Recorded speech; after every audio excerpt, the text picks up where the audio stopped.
Hello guys, आप देख रहे हैं यूएस 100 इलेक्ट्रिक यूट्यूब चैनल। इस यूट्यूब चैनल पे हमने आपके लिए बहुत बढ़िया फ्री का कोर्स लेके आए हैं, जिसमें हम कटिया वी5 आपको पढ़ाने वाले हैं। कटिया वी5 एक डिजाइनिंग सॉफ्टवेयर है। आपको क्या है, क्यों यूज़ किया जाता है, कहाँ यूज़ किया जाता है, आपको हर एक डिटेल देने वाले हैं हम। और आपको स्टार्ट से एंड तक पॉइंट टू पॉइंट हर एक चीज़ अच्छे से एक्सप्लेन करने वाले हैं। और सॉफ्टवेयर को सीखे कैसे, यूज़ कैसे करें, उसका एप्लीकेशन का हर एक चीज़ आपको हम सिखाने वाले हैं, स्टार्टिंग से एंड तक पूरा। और ये पूरा कोर्स हम लेक्चर बाय लेक्चर लेने वाले हैं। यूट्यूब पे हर एक लेक्चर का वीडियो हम अपलोड करते रहेंगे। ज़्यादा से ज़्यादा हमारे 20 और 21 लेक्चर्स आने वाले हैं पूरे कोर्स को लेकर।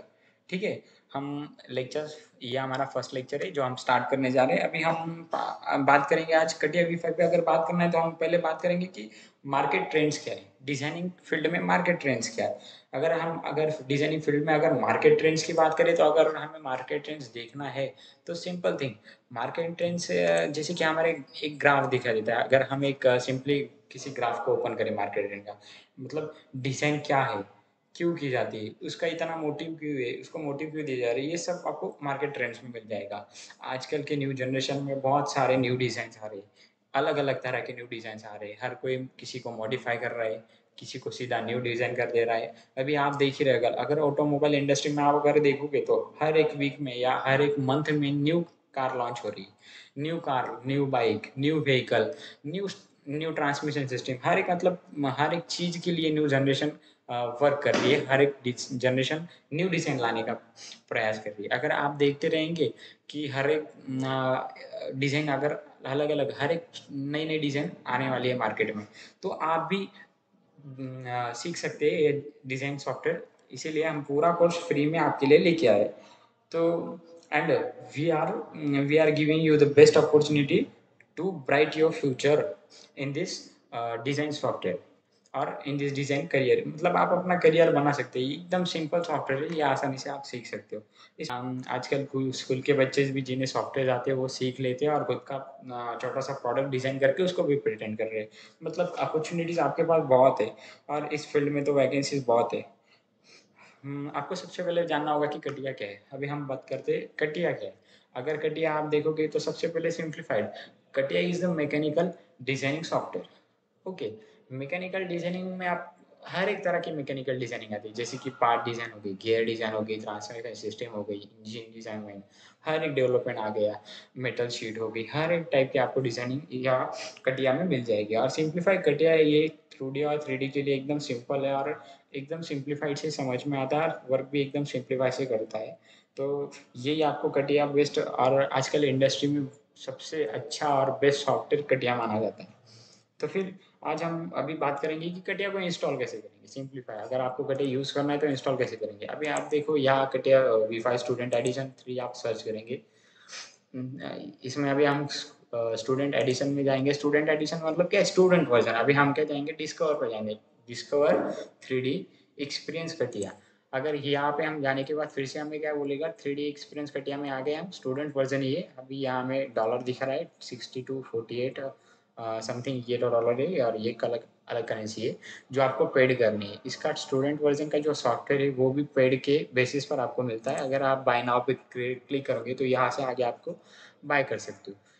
यहाँ आगे बाय करने के बाद अगर आप चेकआउट करते हो, चेकआउट करने के लिए आपको क्या कहेगा, साइन इन टू परचेस। अगर परचेस करना है तो साइन इन करना पड़ेगा, कंटिन्यू करके आप आगे जा सकते हो। आपको पेमेंट वगैरह करनी होगी और उसके बाद आपको सिंपल अपनी पर्सनल डिटेल्स देनी होंगी, जैसे कि यूज़र आईडी, ईमेल, पासवर्ड वगैरह। और उसके साथ साथ अगर आप किसी कॉलेज में पढ़ रहे हो तो कॉलेज की आईडी वगैरह प्रूफ के लिए कि भाई मैं इस कॉलेज स्टूडेंट हूँ और सीखने के लिए यूज़ करना चाहता हूँ। सिंप्लीफाई, ये आपको सब देखना है। और आगे हम बात करने वाले कि कटिया कहाँ कहाँ यूज़ किया जाता है। मेनली कटिया तो मैकेनिकल डिजाइन में यूज़ किया जाता है। जैसे कि अगर आप ब्रांचेस देखोगे तो अलग अलग ब्रांचेस में आपको कटिया देखने को मिल जाएगा। अभी हम कटिया के आगे थोड़ा जाएंगे तो ये कहाँ से स्टार्ट हुआ था। सबसे पहले आता है कैड। कैड के बाद कटिया आया था। जैसे कि कैड का मतलब है, कैड आ जाएगा CAD। कैड है मतलब computer additive, sorry computer aided manufacturing, अगर देखा जाए तो। अभी इसमें क्या होता है, कंप्यूटर एडेड मैन्युफैक्चरिंग आ जाएगा, लेकिन इसमें अगर हम बात करें सिंप्लीफाई, अगर कैड की बात करें तो कंप्यूटर एडेड डिज़ाइन आ जाता है। कैड में क्या होता है कि सबसे पहले डिज़ाइन करो, सॉफ्टवेयर में उसको वहाँ से कमांड दो और सीधा मैन्युफैक्चर करो। तो ये प्रोसेस आ जाती है। कैड में आप कौन सी कर सकते हो, 2D वर्क कर सकते हो, 3D वर्क डिज़ाइन कर सकते हो। जैसे कि 2D ऑब्जेक्ट्स हो गए, 2D ऑब्जेक्ट जैसे कि पेपर पे आ जाती है सिंप्लीफाई, और 3D ऑब्जेक्ट जो आपको एंगल में दिखते हैं आप उसको ऑब्जर्व कर सकते हो। एकदम 3D में आप उसको पूरा पार्ट क्लियरली देख सकते हो, वो 3D पार्ट आ जाएगा। अभी अगर ब्रांचेस की बात करें तो कटिया V5 कौन सी ब्रांच के लिए एप्लीकेबल है? अगर मार्केट में तो बहुत सारे के ब्रांचेस है, जैसे कि अगर हम देखने जाए तो मैकेनिकल ब्रांच के लिए अपन यूज़ करते हैं बहुत ही सिंप्लीफाई तरीके से, क्योंकि मैकेनिकल में सबसे बढ़िया सॉफ्टवेयर में कटिया V5। उसके बाद आता है इलेक्ट्रिकल के लिए यूज़ किया जाता है, जैसे कि अगर आप दो पोल्स के बीच में वायरिंग का टेंशन चेक करना चाहते हो, उसका सिमुलेशन करना है आपको, सिमुलेशन भी होता है इस सॉफ्टवेयर में। जैसे कि आपको डिज़ाइन करना है तो डिज़ाइन के बाद सिमुलेशन भी होता है। उसके बाद सिविल का, जैसे कि आपको छोटा सा कंस्ट्रक्शन करवाना है किसी होम का, किसी का होम का डिज़ाइन है, वो करवा सकते हो। ऑटोमोबाइल के अंदर जाए तो आपको सीधा कंपनी में एक रैली होती है, अगर कार मैन्युफैक्चरिंग हो रही है तो कार की पूरी रैली होगी लास्ट से लेकर स्टार्ट तक। तो आप पूरी रैली को डिजाइन कर सकते हो ऑटोमोबाइल में। उसके बाद आर्किटेक्चर, आर्किटेक्चर ये भी एक सिविल की तरह ही डिफरेंट डिफरेंट ब्रांच है। जैसे कि अभी आर्किटेक्चर में होता क्या है, सिंप्लीफाई, यहाँ स्ट्रक्चरल डिजाइन होता है, यहाँ स्ट्रक्चर के अपार्ट डिजाइन होता है। मतलब कि इंटीरियर डिजाइन, अगर स्ट्रक्चर चेंज होगा एकदम बढ़िया तरीके से उसको स्ट्रक्चर को चेंज करके एक आर्किटेक्ट बनाना, वो आर्किटेक्चर इंजीनियरिंग आ जाती है। उसके बाद लास्ट में आता है इंटीरियर, ये भी घर के अंदर का पार्ट है। इंटीरियर डिजाइन में आता है जैसे कि आपको कहीं प्लाउडिंग करवानी है घर के अंदर डेकोरेशन के लिए, पीओपी करवानी है, ये सब इंटीरियर डिजाइन। ये सारे डिजाइन कटिया विफा में हो सकते हैं। अभी हम देखेंगे कि मार्केट में कौन से बड़े बड़े सॉफ्टवेयर अवेलेबल है। क्यों? अलग अलग ट्रेंड के लिए, अलग अलग डिजाइन के लिए। अगर आप देखोगे कि मशीन डिजाइन के लिए अलग, अगर आप देखो सिविल कंस्ट्रक्शन के लिए अलग, ऐसे अलग अलग सॉफ्टवेयर है। अभी मार्केट में कौन से सॉफ्टवेयर है अवेलेबल, वो देखेंगे। सिंप्लीफाई तो 5 सॉफ्टवेयर के नाम बताता हूँ मैं जो मार्केट में अवेलेबल है अभी। सबसे पहले आता है कटिया V5 जिसपे हम डिस्कस कर रहे हैं। दूसरा आता है क्रियो, क्रियो भी एक मैकेनिकल सॉफ्टवेयर है जिसमें गियर वगैरह, इंटीरियर एकदम मतलब क्रिटिकल डिजाइंस हो सकती है उसमें। उसके बाद आता है हमारा सॉलिड वर्क, सॉलिड वर्क ये भी एक मैकेनिकल डिजाइन है। फोर्थ आता है हमारा साइनेक्स, साइनेक्स एनएक्स करके है, साइनेक्स एनएक्स ये is the best software for mechanical. उसके बाद आता है हमारा ऑटोडेस्क इन्वेंटर। ये सब अच्छे और बढ़िया सॉफ्टवेयर है, सब के सब मैकेनिकल डिजाइन के लिए, और इनका यूज अदर ब्रांच में भी होता है, अदर ब्रांच में भी हो जाता है। तो फिर अगर आप इन सब का यूज करके अगर मैन्युफैक्चरिंग करवानी हो तो पहले क्या होता था, पुराने जमाने में ड्राफ्टिंग होती थी, जैसे कि पेपर और पेन से ड्राफ्टिंग होती थी, 2D डायग्राम निकालते थे फिर 3D निकालते थे। तो उसमें क्या टाइम कंज्यूमिंग बहुत ज़्यादा था। जैसे कि आज का वर्क बहुत फास्ट हो गया है अदर कंपैरिजन में। अगर देखने जाए तो फिर क्या है, A3 पेपर पे, A4 पेपर पे ड्राफ्टिंग की जाती, जिससे वहाँ स्किलफुल वर्कर तो लगता ही लगता था, एकदम स्किलफुल वर्कर चाहिए था। और तो और उसके साथ साथ जो व्यूज होते वो भी पर्टिकुलर ड्रॉ करने पड़ते थे। अगर कुछ गलती हो जाए तो उसमें चेंजेस नहीं हो सकते थे। अगर आपको पेन और पेपर से कोई डायग्राम आपने क्रिएट की, कोई डिज़ाइन क्रिएट किया, कोई प्रोडक्ट किया, अगर आपको उसकी सिंपली लेंथ चेंज करनी है तो आपको, मेरे हिसाब से वहाँ तो चेंज करना नामुमकिन है। अगर आपको चेंज करना है तो आपको पूरा चेंज करना पड़ेगा, ये बहुत कॉम्प्लिकेटेड था। इसीलिए न्यू सॉफ्टवेयर डेवलपमेंट हो रहे। तो अभी अभी क्या है, कटिया कहाँ यूज होता है, जैसे कि कटिया कहाँ यूज होता है, क्रियो कहाँ यूज होता है, सॉलिड वर्क कहाँ यूज होता है, मैं ये बताना होगा, उनके एप्लीकेशन बताना होगा। अभी कटिया कहाँ यूज होता है, मोस्ट ऑफली मैकेनिकल इंडस्ट्री में, मोस्ट ऑफ मैकेनिकल इंडस्ट्री में। उसके बाद मैंने आपको अदर ब्रांचेस भी बताया, उनका वर्क भी बताया था, वो भी होता है। अगर कटिया में देखने जाए तो आप ऑटोमोबाइल में यूज़ कर सकते हैं। ऑटोमोबाइल में मैंने जैसे बताई रैली क्रिएट करने के लिए, एरोस्पेस में होता है, एरोस्पेस में बड़े बड़े डिजाइन कटिया में क्रिएट किए जाते हैं। उसके बाद होता है क्रियो, क्रियो का यूज़ मोस्टली सरफेस डिजाइनिंग में होता है। जैसे कि अगर आपको किसी प्रोडक्ट को डिजाइन किया, उसका आपको ऊपर की लेयर जो सरफेस स्मूथनेस वगैरह वगैरह, उसकी माइक्रोन में स्मूथनेस, सरफेस फिनिशिंग, तो सेम सरफेस फेसिंग, और उसी पे आ जाता है सरफेस फेसिंग डिजाइन। मोस्टली उसका सरफेस फेसिंग डिजाइन में ज़्यादा यूज़ किया जाता है क्रियो। तो जैसे कि एरोस्पेस में आ गया, मतलब कि अगले वाले पार्ट जिसमें आपको डिजाइन को एकदम सरफेस फिनिशिंग और फेसिंग देना है, वहाँ आप क्रियो का यूज़ ज़्यादा करते हो। उसके बाद आता है हमारा सॉलिड वर्क्स। सॉलिड वर्क्स का यूज ज़्यादा मशीन डिज़ाइन में होता है, जहाँ बड़े-बड़े कंपोनेंट्स डिज़ाइन करने होते हैं, जहाँ मशीन की असेंबली होती है, वहाँ सॉलिड वर्क्स का यूज़ किया जाता है। और उसके बाद हमारा आता है साइनिक्स एनएक्स। एनएक्स ये सॉफ्टवेयर डिज़ाइनिंग जिसमें मैकेनिकल के टूल ही आते हैं, लेकिन उसमें भी एक सिंपल थिंग है कि उसमें जो आते हैं वो मैकेनिकल मशीनिंग टूल आते हैं। जैसे कि आपको किसी को 2 चीज़ आती है, एक तो डाई मेकिंग और टूल मेकिंग। आपको डाई अगर बनाना है तो आप साइनिक्स एनएक्स ये सॉफ्टवेयर का यूज़ करके भी बना सकते हो और टूल भी बना सकते हो, टूल भी डिज़ाइन कर सकते हो। उसमें फीचर्स ही उसी तरह डिज़ाइन किए हुए हैं। और डायरेक्टली आज तक की ये सॉफ्टवेयर्स इतने डेवलप हो चुके हैं कि आप वहाँ से सीधा प्रोडक्ट डिज़ाइन करने के बाद अगर आप कमांड देते हो तो आपकी डायरेक्ट मशीन ऑपरेट भी होती है और डायरेक्ट मैन्युफैक्चर भी होता है प्रोडक्ट। अगर आपने डिज़ाइन कर लिया हो, आपने सपोज प्रोडक्ट को डिज़ाइन कर लिया एंड देन वही प्रोडक्ट आपका अगर जा रहा है सीधा ऑपरेटिंग सिस्टम में और ऑपरेटिंग सिस्टम में जाके सीधा मशीनिंग मैन्युफैक्चरिंग में वो प्रोग्राम फिट होके डायरेक्ट आपका प्रोडक्ट मैन्युफैक्चर हो जाएगा। उसमें आपकी कोई नॉर्मल भी आपके चेंजेस नहीं होंगे। जैसा आपने यहाँ से कमांड दिया सेम टू सेम वैसा प्रोडक्ट वहाँ क्रिएट होके आपको मिल जाएगा। ये है मतलब यही 3D प्रिंटिंग की आज की जो टेक्नोलॉजी है 3D प्रिंटिंग में भी सेम कंडीशन है। या आप प्रोडक्ट डिज़ाइन करो और सेम वहाँ 3D प्रिंटिंग में ऑपरेट करो, वहाँ से आपको सीधा 3D प्रिंट करके ऑब्जेक्ट मिल जाएगा। लेकिन सिर्फ simple object, not a complicated, not a complicated. अभी आगे हम बात करने वाले जैसे कि parametric moulding means parametric moulding क्या है? जैसे कि हम देखेंगे we discussed about parametric moulding and intent, design intent. अभी बात सबसे पहले बात हम करेंगे कि पैरामेट्रिक मोल्डिंग क्या है? पैरामेट्रिक मोल्डिंग मतलब सबसे पहले पैरामीटर्स क्या आते हैं? जैसे कि नेम, जैसे हम हर एक चीज़ को पैरामीटर देते हैं। जैसे कि इसका पैरामीटर हो गया लेंथ। अगर एक लंबी लेंथ लेंथ आ जाती है, विड्थ आ जाती है, हाइट वगैरह, दिस इज पैरामीटर्स। उसका यूज़ करके वो फीचर यूज़ करके हम एक न्यू डिज़ाइन करने वाले, जो हो गया हमारा पैरामीटर मोल्डिंग। और मॉडलिंग मतलब सेम किसी चीज़ को नए से मॉडिफाई करो, एक तो नया डिज़ाइन करो या तो नया डिज़ाइन करके, और जिसको हम मॉडलिंग करने वाले हैं मॉडलिंग सिंपल, वो हमें डिज़ाइन को हमारी सेपरेशन करने वाला है। अगर हम आगे बात करें तो उसमें आ जाता है डिज़ाइन इंटेंट। और डिज़ाइन इंटेंट का मतलब भी सेम ही है। डिज़ाइन इंटेंट में क्या होता है? डिज़ाइन इंटेंट में आप कोई भी प्रोडक्ट को डिज़ाइन कर रहे हो और उसके चेंजेस उसके पैरामीटर मॉडलिंग के हिसाब से कर रहे हो, वो हो जाता है हमारा डिज़ाइन इंटेंट।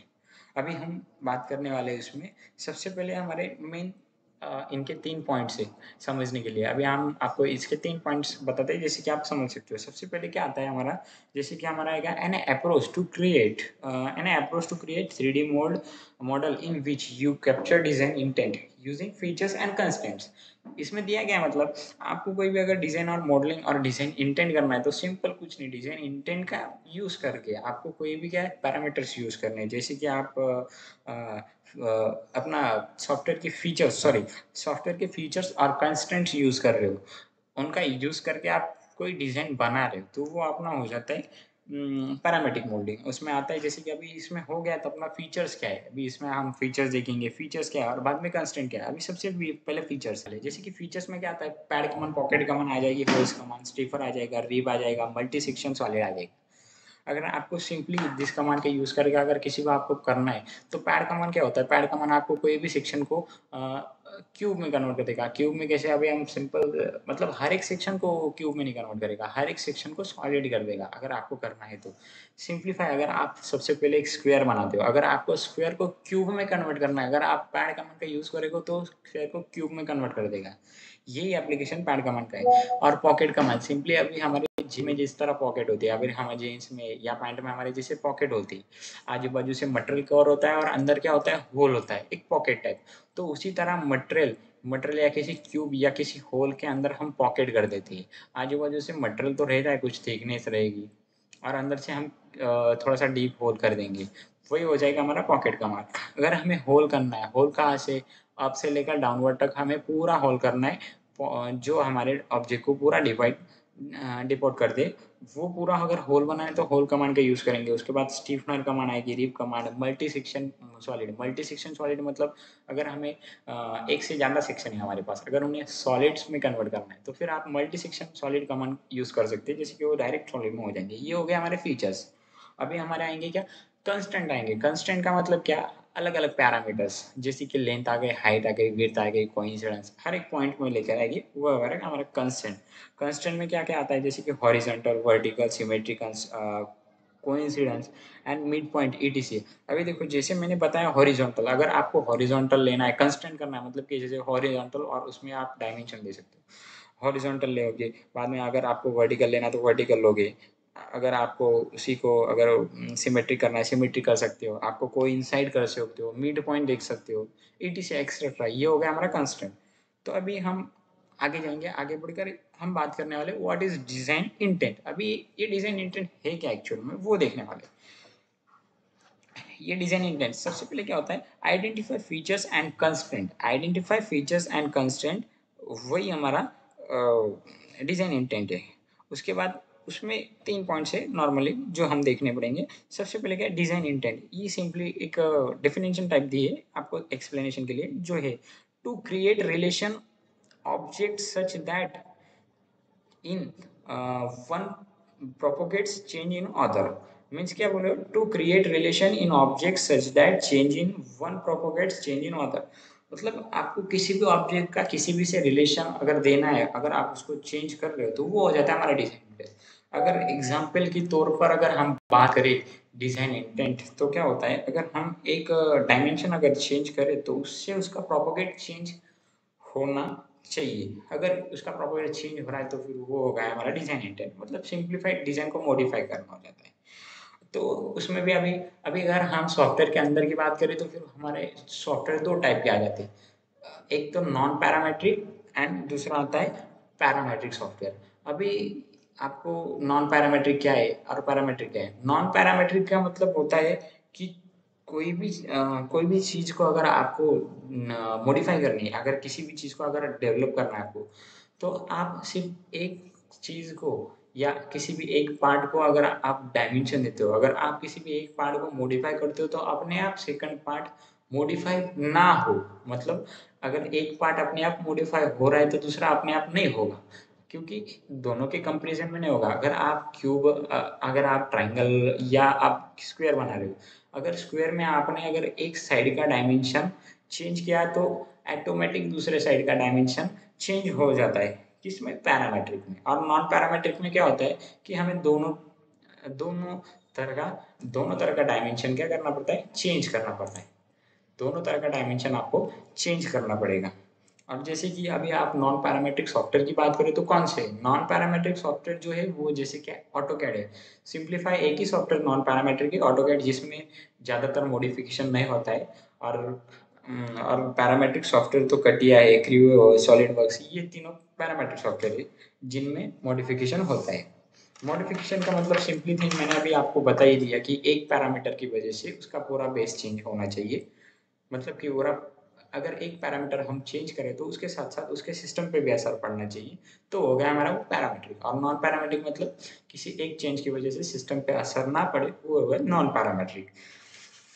तो बस दोस्तों, आज के पहले लेक्चर में आज हम यही देखने वाले हैं, इतना ही। आपको अगर कोई और अगर जानकारी चाहिए हो तो आप हमें कमेंट कर सकते हैं। हम आगे मिलते हैं सेकंड लेक्चर में, आपका सेकंड लेक्चर में और डिटेल कंडक्ट करने वाले हैं, आगे मिलते हैं। ओके दोस्तों, बाय। आज के लिए इतना ही काफ़ी। Thank you.